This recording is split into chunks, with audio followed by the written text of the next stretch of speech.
Welcome to the podcast for Renaissance Fellowship, where we are creatively and actively revealing Jesus' love to our generation. Here we find the script in Scripture and the text in context. Follow us at reddenfellowship.com or join us live Sunday nights at 6 p.m. in Sunrise, Florida, or online via Periscope. Here's our pastor, Jared Kring. Okay, hyperbole. Everybody say hyperbole.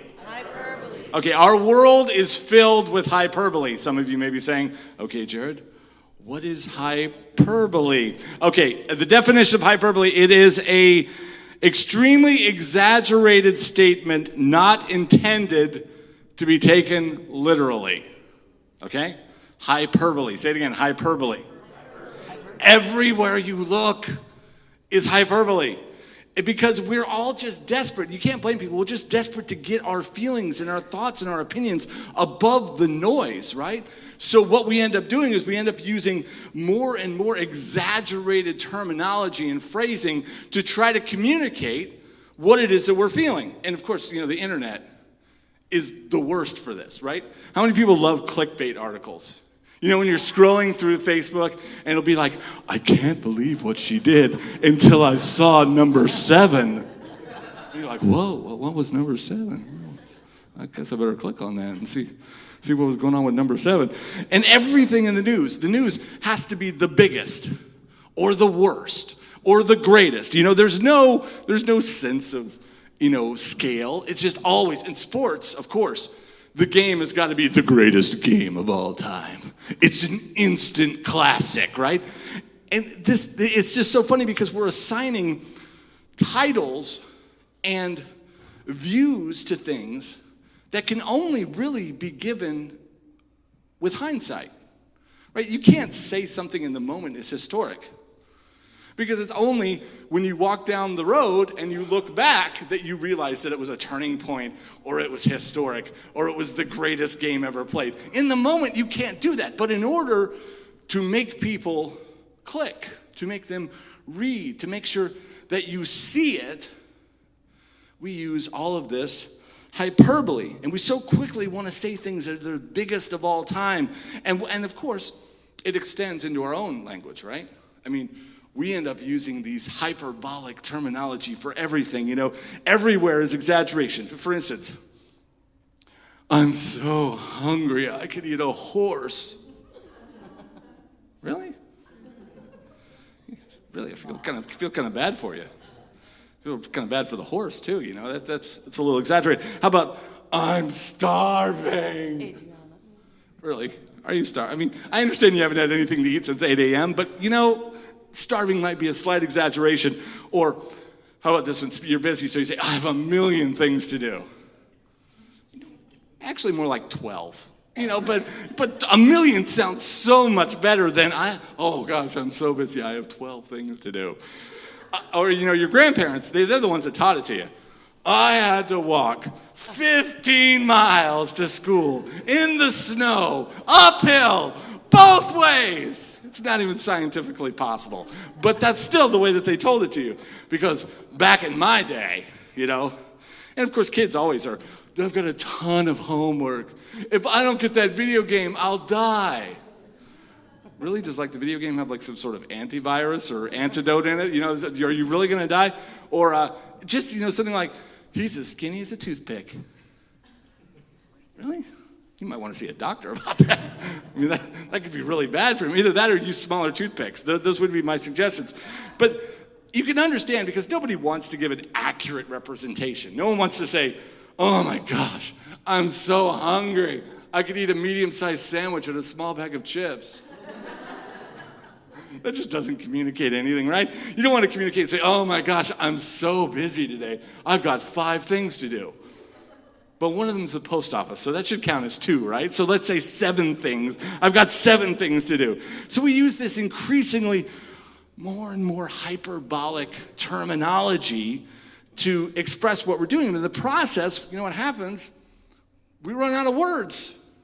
So when something really, truly extraordinary does happen, all we can do is make it caps and bold and put exclamation points on it, That's all we know how to do is to take the same words and just try to put exclamations behind them to prove that they're true. So we run out of these words, and words that are important. For instance, here's just an example story. I heard a friend of mine say the other day, he said, I ran into Bob from middle school at the store the other day. It was hysterical. Really? You know the definition of hysterical is uncontrollable laughter to the point of insanity? So was running into Bob from middle school really hysterical? Were you laughing uncontrollably to the point of insanity? And if you were, you might want to rethink your life. I'm just saying that might be a little bit of an overreaction. Or how about the most overused, and I'm super guilty of this one, awesome, right? Don't we just kill awesome? Awesome, the word is destroyed. It might as well have no meaning because we use it all the time. That pizza was awesome. I went to the store and the sale was awesome. That TV show I'm watching is awesome. Right? All the time we use it. And the real meaning of awesome is causing or inducing awe, inspiring an overwhelming feeling of reverence, admiration, or fear.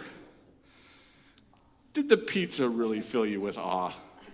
I mean, was the pepperoni so inspiring that you were filled with a sense of reverence and fear at that pizza? You may want to rethink your life. That's just all I'm saying. See, it just happens that over time we become numb to words. We become numb to their meaning. But the problem is when we need them, they're not really there. So we're starting a new series tonight, and the new series is based around a word. And the word is marvel. Okay? Now, I dare say that a majority of the people, when I say marvel, they do not think of the actual definition. They don't think of a teaching series. They think of Captain America, the Hulk, Thor, the Avengers, right? We think of Marvel Comics, okay? But let me tell you, long before Marvel was a comic book company, long before it was even a movie studio, it was a word. And it was a word that means to be filled with wonder and astonishment. Well, you can understand why they named the comic book company, right? It's a cool word. To marvel at something is to be filled with wonder and astonishment. Now, here's something really cool and interesting. Did you know that there were things that made Jesus marvel?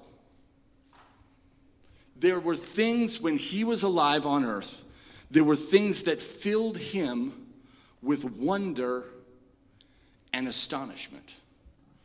Now that's pretty interesting, right? I mean, I don't know about you, but it might be kind of cool and worthwhile to find out what made the Son of God be filled with wonder and astonishment. And I don't know about you, that might be some valuable information. And I take a guess here, we might learn a little something valuable along the way. So there are two instances in the New Testament where the Bible says that Jesus marveled. Now, there may have been hundreds more that he actually had in his life. We don't know. But there are two that are documented. And what we're going to do is we're going to take this week and next week, and we're going to look at these two moments and encounters that filled Jesus with marvel, and for two very different reasons. Okay, now the first one that we're going to do is going to be in Mark, the 6th chapter, okay? So if you want to go ahead and grab your device, or it's going to be right up there on the screens, and you can read along whatever works for you, but Mark, the 6th chapter, starting in verse number 1. Now we're going to be in the book of Mark, which is the second book of the New Testament. It is the second of the Gospels, but it was actually the first gospel written. And it was written by a guy named John Mark, who was the traveling companion and, I guess, ghostwriter for Peter. So generally speaking, most scholars agree that Mark is more or less Peter's version of the life of Jesus. It's the shortest gospel. It's punchy. It's concise. It covers all the highlights. Not a lot of fluff in there. It gets to the point and goes after it, just like you can imagine a big fisherman would do himself. Very much to the point. So Mark, the 6th chapter, starting in verse number 1, let's see what John Mark wants to tell us tonight. It says, "And Jesus went out from there and came into his own hometown, and his disciples followed him." Stop right there. Remember, we always have 2 rules here, text and context, and we're looking for the script in Scripture. So whenever we begin a chapter with, "And Jesus went out from there," that is a continuation of thought. So what was going on previously? A whole bunch of miracles, a whole bunch of interactions and teachings that Jesus was doing. And most scholars agree that everything that happened in chapter 5 happened around a little fishing village called Capernaum. Okay? Now, Capernaum was basically like Jesus' HQ. It was like his headquarters. It was where all of his ministry really came from. Peter, Andrew, James, and John all had their fishing businesses there. That's where he called them to be disciples. Peter had a house. His mother-in-law lived in Capernaum. It was very much their headquarters. A majority of the miracles in the New Testament happened in or around this tiny little fishing village called Capernaum, okay? Now, it is very familiar to Jesus. So Jesus in this chapter is leaving Capernaum, and he's taking the 40-mile trek to his hometown of Nazareth. Now, Nazareth is where Jesus' parents, Mary and Joseph, that's where they were from, okay? And when Jesus returned from Egypt, when he was about 7 or 8 years old, this is where they settled. Now, for all we know, Jesus spent the rest of his childhood, his teen years, and his 20s in this tiny little village called Nazareth. And when I say tiny, I'm talking 400 to 600 people. Tiny. We're talking small town life. Anybody grow up in a small town? Anybody ever live in a small town? No? Okay. Well, let me tell you what it's like. Ain't no such thing as privacy.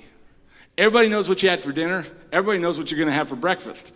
Everybody knows who's fighting with who. Everybody knows who's dating who. There ain't no such thing as a secret, because there ain't no secrets, because everybody knows everything about everybody, because what else you got to do in a tiny little village of 400 people but to find out about everybody else's business, right? So this is what Nazareth was like. Jesus grew up dealing with family and people in this tiny little village. Now, get this thing. Everybody knows him. Everybody's known him since he was a little kid. And here he comes. When he's 30 years old, he leaves Nazareth to go follow his calling. And about a year later, he comes back, and they've heard all sorts of weird stories about miracles and teachings and who knows what he's doing.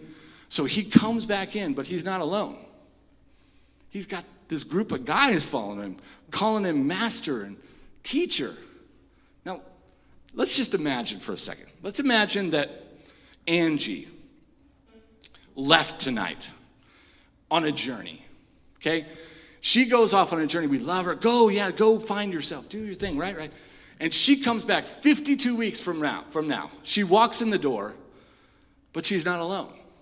She's got a group of people following her, calling her master and teacher and rabbi. I don't know. We might be like, what happened this year? You want to fill us in on the details here? Because this is we love you, but it's a little freaky. You know, can we get a little explanation on the details? So we're going to find out how these Nazarenes responded to Jesus and his new crew of people that are with him. Jesus rolls into Nazareth with his posse, with his entourage. Dare I say, with his squad. And this is what happens. When Sabbath came, he began to teach in the synagogue, and the many listeners were astonished, saying, "Where did this man get these things? And what does this wisdom give to him? And such miracles as these performed by his hands." Okay, stop right there. Jesus comes to town, and I want you to get what he does. He teaches, he imparts wisdom, and he does some miracles. Like, wow, right? I mean, that's pretty incredible. I mean, when you think, not just He teaches, he imparts wisdom. I don't know about you, but I've heard some teaching before without wisdom. Don't point, please, especially up here. But it is possible to teach and not impart wisdom. Can we agree with that? So not only does he teach and impart information, but there's wisdom in it. And on top of that, he's got power. Now, a few weeks ago, we talked about a word that we wanted to bring back. The word was gospel. Does anybody remember that? Gospel. Remember what it means? Good news. That's exactly right. So Jesus comes preaching the gospel.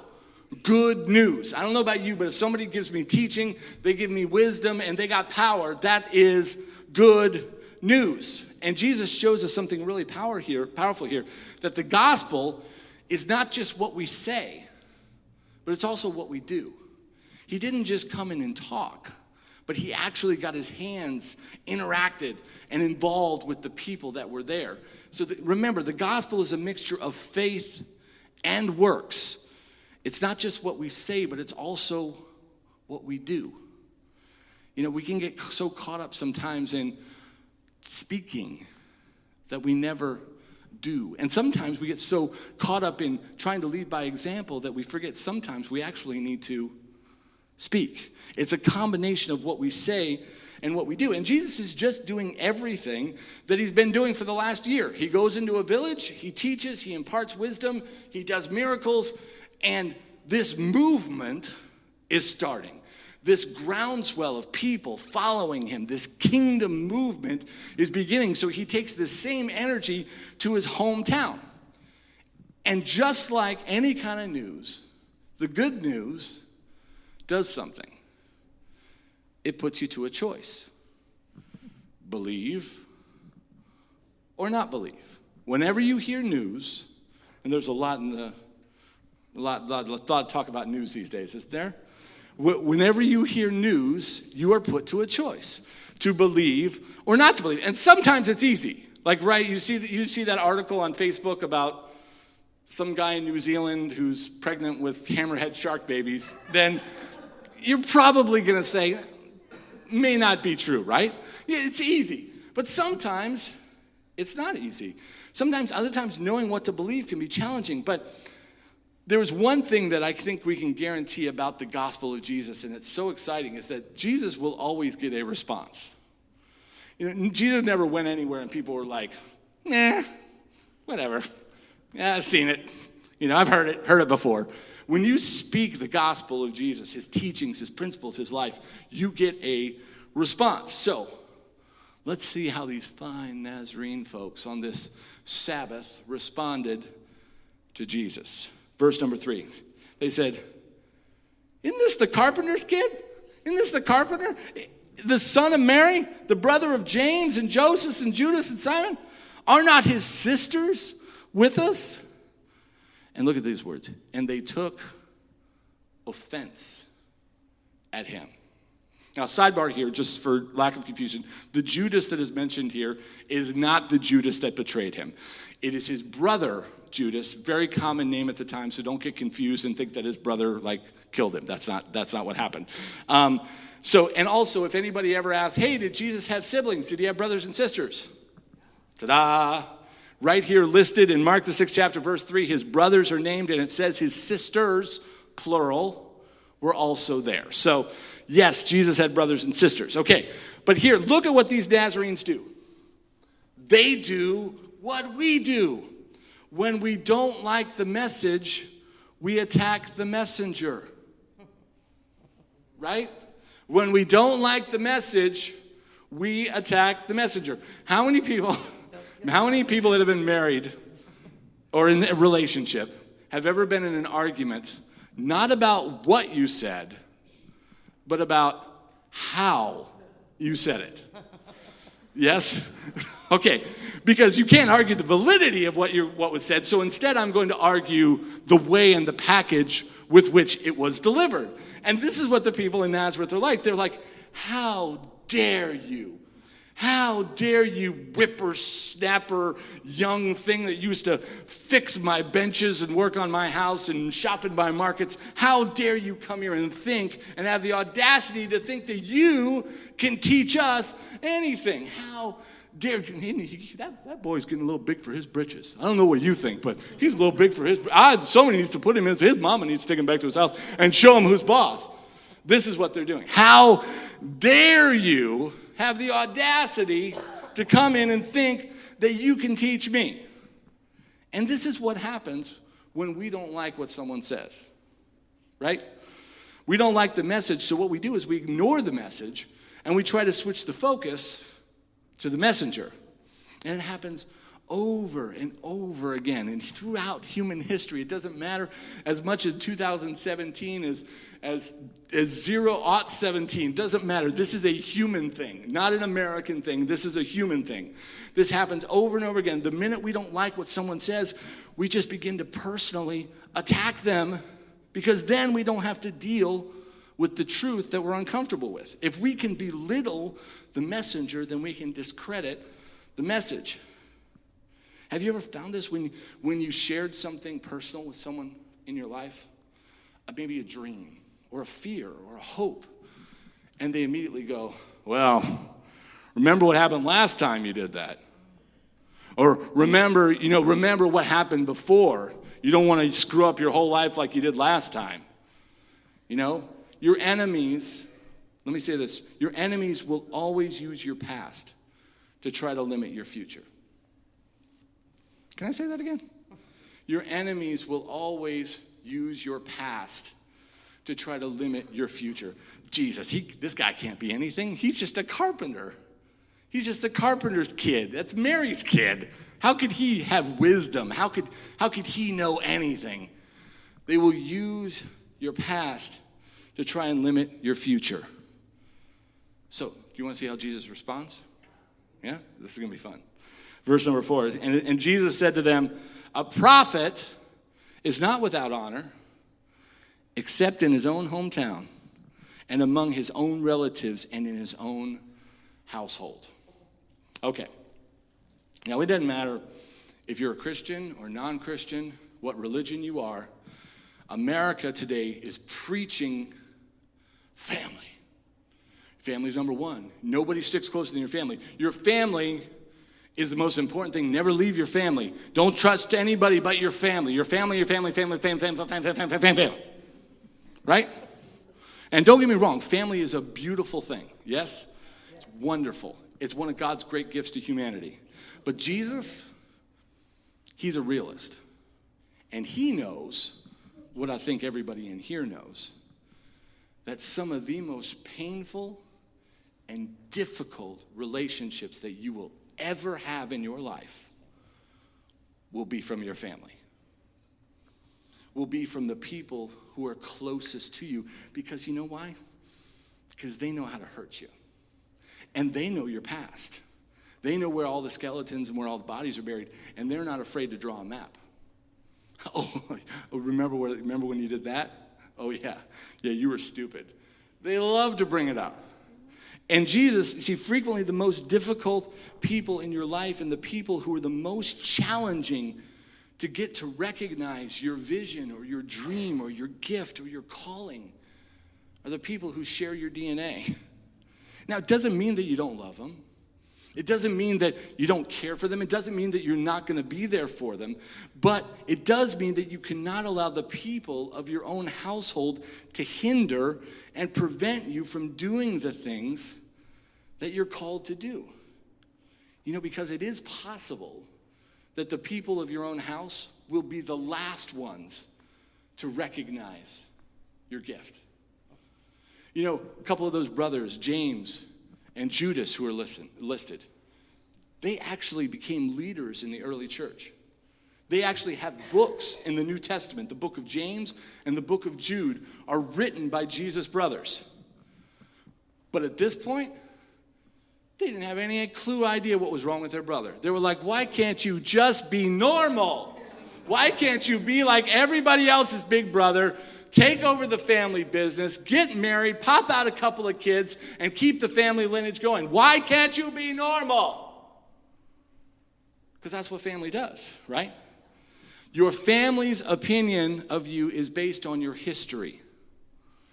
God's opinion of you is based on your potential. Big difference. Your family's opinion of you is based on your history, what you've done. But God's opinion of you is based on your potential, what you can do. That's a big difference. Now, let's read on and let's see what else Jesus says here. Verse number 5, and he says, and Jesus, and he could do no miracle there, except he laid his hands on a few sick people and healed them. Okay, stop. Wrap your mind around this. Wrap your mind around those words. He could do no miracle there. This is Jesus Christ we're talking about. And he couldn't do a miracle in Nazareth because of their unbelief. He could do, and understand, this is not a lack of ability, a lack of power. Okay, I mean, it's just like God. If God wanted to, could he make the sun rise in the west and set in the east and make gravity not important and give everybody $6 million tomorrow? Could he do that? Sure he could, but he ain't. Do you know why? Because God always plays by his own rules. Always plays by his own rules. He is just, and he will work within the confines of this system that he created, just like he asks us to work within the confines of this world that he created. And in this system, this world we live in called Earth, third rock from the sun, it requires faith for anything extraordinary to happen. Throughout all of human history, I don't care how far back you go, I don't care, it has nothing to do with being a Christian, non-Christian, doesn't matter. If something extraordinary happened, it began with one person taking a leap of faith. I believe we can do this. I believe that if I do this, then this will happen. I believe. Always, anything extraordinary that's ever happened and ever will happen begins with faith. Because if you are faithless, you are powerless. Let me say it again. Faithless equals powerless. Say it with me. Faithless equals powerless. Because the thing is, a powerful gift in the wrong place has no power.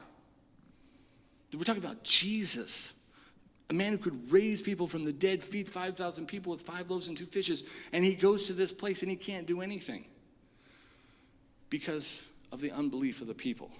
In 1967, Jimi Hendrix went on his first U.S. tour, okay? There he is right there, Jimmy, looking cool, right? No man could wear a scarf like that guy, man. Steven Tyler, nah, give me Jimmy any day of the week, okay? Jimmy, he was already very popular in England. He had established himself, had a great career, but he wanted to make a name for himself in his own country, okay? So he comes to America on his first U.S. tour and is literally booed off the stage on almost every gig that he goes on. Booed off the stage. Now, here's the thing. We're talking about the greatest guitar player all time, not even a discussion. A legend, Rock and Roll Hall of Fame. And he got booed off the stage at every show. Because, the reason why is because some genius thought it would be a great idea to make Jimi Hendrix the opening act for these guys. The Monkees. That's right. On Jimi Hendrix's first U.S. tour, he was the opening act for the Monkees.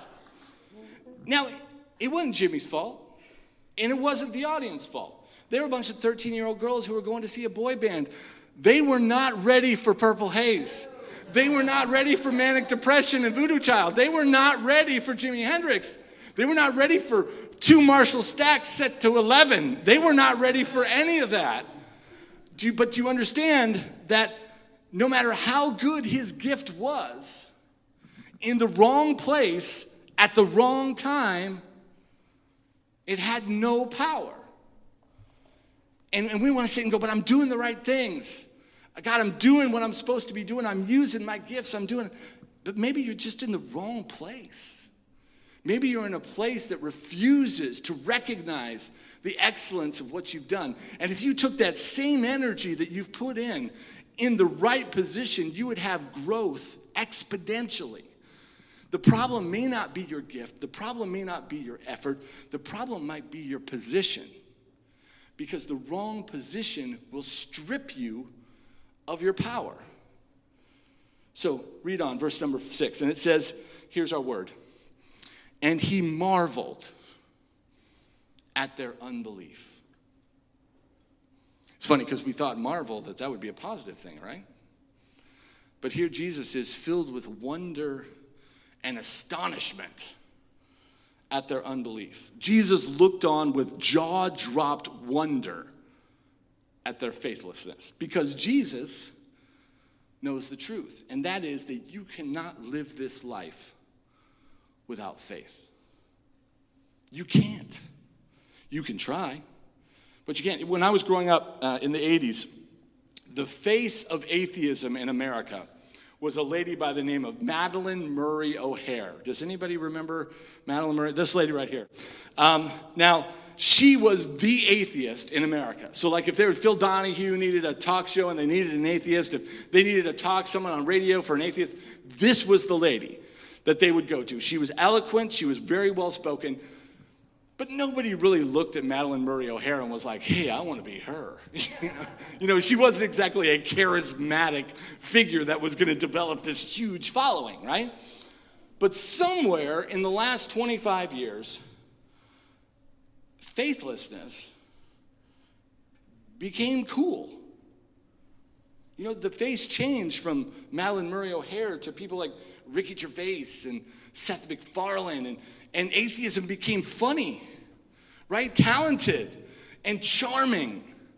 And suddenly it became cool, and I dare say posh, to be faithless and to almost scoff at people who dared to have faith, almost like they were quaint or special needs or redneck. Those could really be the only three reasons that you could possibly still believe in God. Oh, you believe in God?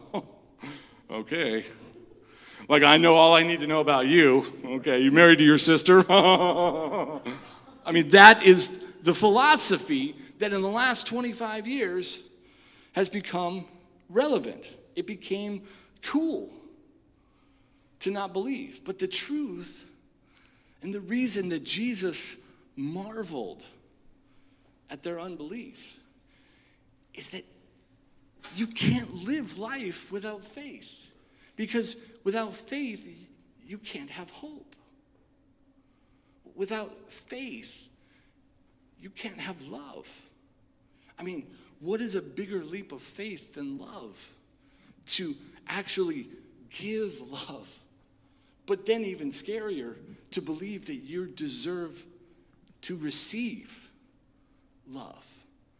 Is one of the biggest leaps of faith that you have. You have to believe in order to accept wisdom. Truth can be out there, but until you accept it and believe it, it's not wisdom. You have to believe to accept insight. You have to believe to accept healing. You have to believe to accept Jesus. Everything that has value in life, you have to have faith and believe in it. Do you understand that love, by its very nature, is a leap of faith? And we live in a generation that's begun to pride itself on unbelief. And don't hate them. Don't reject them. Marvel. Like, man, I don't know how you do that. I don't know why you'd want to do that. What a terrible curse to walk through this life not believing that there's something bigger than you out there.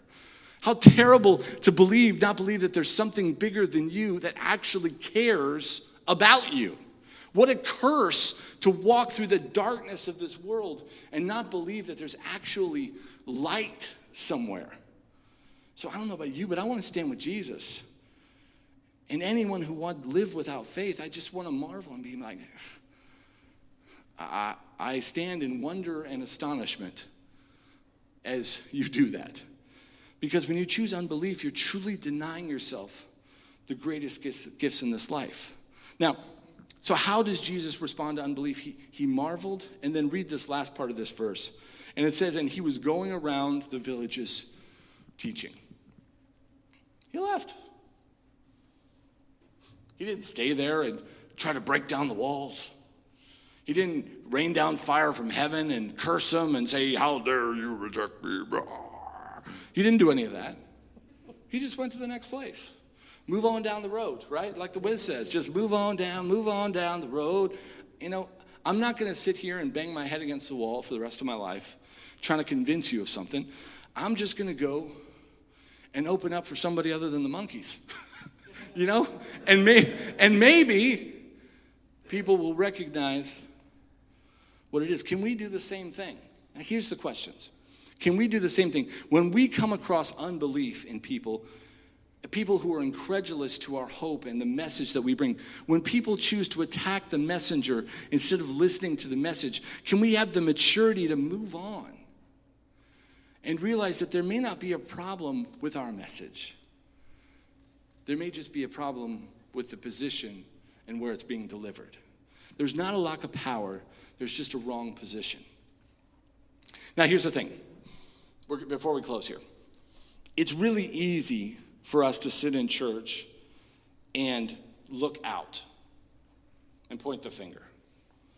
But can we take this same laser beam and put it in the mirror and point it at ourselves? Have we become Christian agnostics, where we theoretically believe in God? Yeah, I believe in him, but we don't really believe that he has any real power or effect on our life. We believe in the idea of God, but he doesn't really have any relevance to who we are. Have we been guilty of looking to our own past or the past of others to try to limit their future? When we hear something that doesn't fit our current worldview and makes us uncomfortable, do we simply attack the messenger because we didn't like the message? Or do we investigate further and see if maybe God's trying to show us something new? And here's the biggest one. Remember that these folks in Nazareth, these weren't worldly people. These were good Nazarene religious folks in the Sabbath on a Saturday. These were religious folks. So have we placed religion where faith should be? And people are like, oh, what's the difference between religion and faith, Jared? Very easy. Religion is the structure that man built to control faith, to try to manipulate it and control it. We build structures around things. That's what mankind always does. Whenever we have an idea of liberty and freedom, you know what we need to do? We need some rules for that liberty and freedom. Well, hold on. If it's liberty and freedom, doesn't that mean there's not really any rules? I don't know, but you know, whatever. But we've always built structures and rules and systems to try to control things that scare us. And faith scares us. And so we build religion to try to control it, and that's punching the time clock. Well, I went to church this week, sang 3 songs, gave $25 in the offering, and I'm all done till next week. Have we replaced our faith with religion? Because if we have, then when Jesus comes and a message comes from God, we'll probably just take offense at it, because it's not going to fit what we think it should look like. Faith. Marvel at their unbelief, and don't let religion take the place where faith should be in your heart.